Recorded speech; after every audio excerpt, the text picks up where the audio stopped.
Shalom, senang bisa berjumpa kembali dengan saudara. Pada kesempatan pertemuan kita kali ini, saya ingin membahas sebuah topik dengan judul iman versus agama. Nah, iman merupakan suatu kekuatan yang dahsyat, suatu kekuatan yang hebat dan besar dalam kehidupan orang Kristen. Alkitab di dalam Roma pasal yang pertama ayat yang ke-17 bagian B mengatakan, orang benar akan hidup oleh iman. Lalu, iman dan logika tidak pernah ketemu, tidak pernah nyambung. Keduanya selalu saling bertentangan. Menurut logika, Petrus tidak mungkin dapat berjalan di atas air. Tetapi oleh iman, Petrus berjalan dan tidak tenggelam. Itu tertulis di dalam Matius pasal yang ke-14 ayat yang ke-29. Kemudian, berdasarkan medis, Lazarus yang telah mati dan telah berbau karena sudah berada di dalam kuburan selama 4 hari, tidak mungkin dapat hidup kembali. Tetapi dengan iman, Yesus memanggil Lazarus keluar. Lalu Lazarus bangkit keluar dari kubur. Tertulis di dalam Yohanes pasal yang ke-11 ayat 44. Nah, iman bekerja lewat perkataan dan tindakan. Doa iman adalah doa yang dipanjatkan dengan harapan bahwa Tuhan pasti akan melakukan firman-Nya kepada kita. Sebaliknya, agama dapat menjadi musuh daripada iman. Doa agama hanyalah formalitas. Ia hanya mengikuti aturan-aturan agama saja. Seperti misalnya, bagaimana cara berdoa. Kemudian, bagaimana sikap berdoa. Lalu, harus begini dan harus begitu. Dan semua tindakan agamawi tersebut dapat membuat kita hanya terlihat atau tampak rohani atau saleh saja. Tetapi kesalehan yang seperti itu pasti tidak memiliki kuasa ilahi. Sebenarnya, iman adalah sesuatu yang logik. Artinya, sangat masuk akal. Tetapi memang, iman dapat melampaui akal atau logika kita manusia. Sehingga, sering disalahpahami sebagai sesuatu yang tidak masuk akal. Padahal, sesungguhnya, akal atau logika kita sajalah yang sudah mentok dan terbatas, sehingga tidak mampu lagi memahaminya. Penjelasannya adalah ketika iman masih dapat dimengerti oleh akal atau logika kita, itu artinya Allah sedang merendahkan dirinya masuk ke dalam dimensi insani. Tetapi sebaliknya, pada saat iman sudah tidak dapat lagi dipahami atau dimengerti oleh akal dan logika kita, itu berarti Allah sedang kembali kepada kodrat ilahinya. Allah itu maha kuasa. Ia mampu masuk atau berada di dalam segala dimensi. Dan Allah tidak dapat dibatasi oleh apapun dan oleh siapapun, termasuk oleh logika dan akal kita. Contohnya,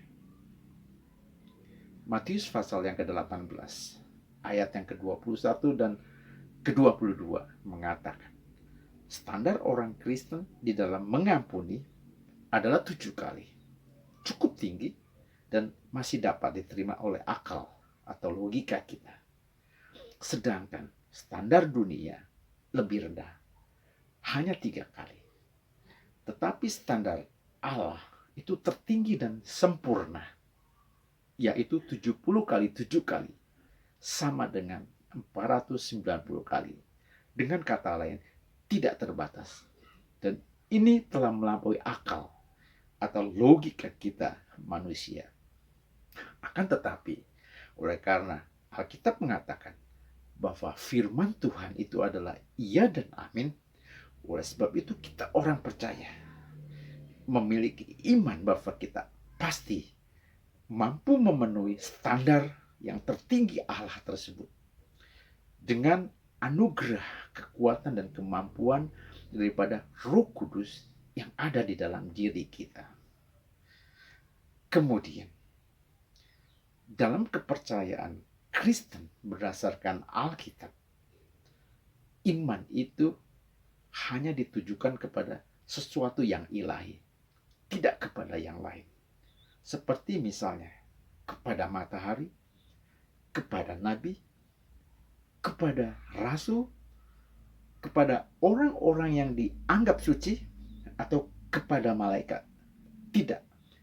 Iman kita hanya ditujukan kepada Allah, pencipta langit dan bumi dan segala isinya, yang kita kenal di dalam Bapa, Anak, yaitu Yesus Kristus, dan Roh Kudus, serta kitab-kitab yang terdapat di dalam Alkitab, dari kitab Kejadian sampai kepada kitab Wahyu. Lalu apa yang Alkitab katakan tentang agama? 2 Timotius pasal 3 ayat yang ke-5 mengatakan, secara lahiriah mereka menjalankan ibadah mereka, tetapi pada hakikatnya mereka memungkiri kekuatannya. Jauhilah mereka itu.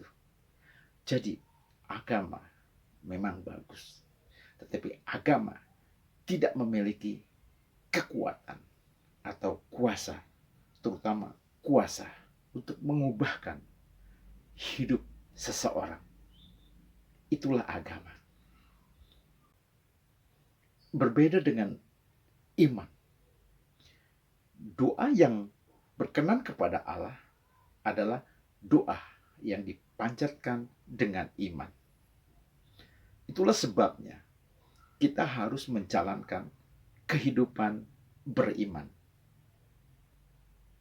Iman merujuk kepada sesuatu yang ilahi. Dan sesuatu yang ilahi itu bersifat rohani. Sedangkan yang jasmani atau fisik bersifat agamawi. Sayangnya, banyak orang Kristen pada saat ini terjebak kepada pola pikir agamawi tersebut. Saya akan mengajak kita melihat Roma pasal yang ke-8 ayat yang ke-1. Demikian bunyinya. Demikianlah, sekarang tidak ada penghukuman bagi mereka yang ada di dalam Kristus Yesus, yang berjalan tidak menurut daging tetapi menurut roh. Dalam ayat ini dikatakan tidak ada penghukuman. Kapan? Jelas dikatakan sekarang. Bukan masa lalu dan bukan juga masa yang akan datang. Di dalam kekristenan, Allah selalu berbicara mengenai masa kini, yaitu sekarang. Kalau Allah menyelamatkan, maka Ia menyelamatkan sekarang. Kalau Allah membebaskan atau mengampuni, maka Ia membebaskan dan mengampuni sekarang, saat ini. Dan kalau Allah memberikan kehidupan yang kekal kepada kita, maka kehidupan yang kekal itu diberikan kepada kita sekarang. Karena Allah kita adalah Allah masa kini. Sebaliknya, agama hanya berbicara masa lalu, yaitu mengenai sejarah. Dan berbicara mengenai masa yang akan datang, yaitu tentang janji surga dan ancaman neraka. Tentunya kekristenan tidak menolak hal-hal yang seperti itu. Tetapi agama tidak berbicara mengenai masa kini, yaitu masa sekarang.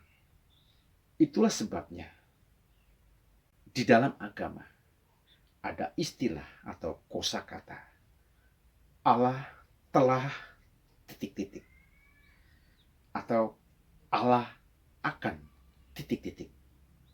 Tidak pernah ada Allah sedang titik-titik. Artinya sekarang. Padahal kita hidup pada masa sekarang. Itulah sebabnya kita tidak mendapatkan apa-apa dari agama. Karena memang agama tidak berbuat apa-apa terhadap hidup kita. Agama hanya berisi aturan-aturan agama saja yang sama sekali tidak memiliki relevansi terhadap esensi kehidupan yang mendasar. Akibatnya, agama memang tidak memberi dampak apa-apa terhadap kehidupan kita. Sebaliknya, di dalam kekristenan, Allah menyentuh dan masuk pada kedalaman yang paling dalam di dalam hidup kita, lalu berperkara dengan manusia roh kita, kemudian membangkitkan roh kita, memancarkan nilai-nilai ilahi, yaitu seluruh nilai-nilai kebenaran firman Tuhan keluar dari hidup kita dalam bentuk buah roh. Dalam Galatia pasal 5 ayat 22 dan 23, yaitu kasih, sukacita, damai sejahtera, kesabaran, kemurahan, kebaikan, kesetiaan, kelemah lembutan, dan penguasaan diri. Hal ini dapat terjadi hanya pada saat kita menjalani kehidupan beriman yang sesungguhnya, bukan hanya sekedar beragama.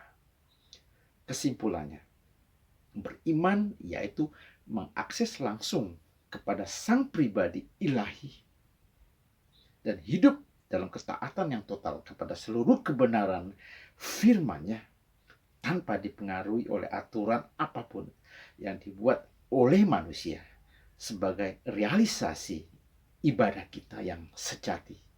Sedangkan beragama ialah menjalankan praktek ibadah melalui aturan-aturan agama yang dibuat oleh manusia dan dilakukan secara ketat, kaku, bahkan fanatis sebagai bentuk ketaatan. Dan akhirnya hal tersebut dapat membuat kita hanya terjebak kepada sekedar formalitas dan rutinitas semata. Akhirnya, pilihan dan keputusan ada pada kita. Saya dan saudara. Tuhan Yesus memberkati kita semua.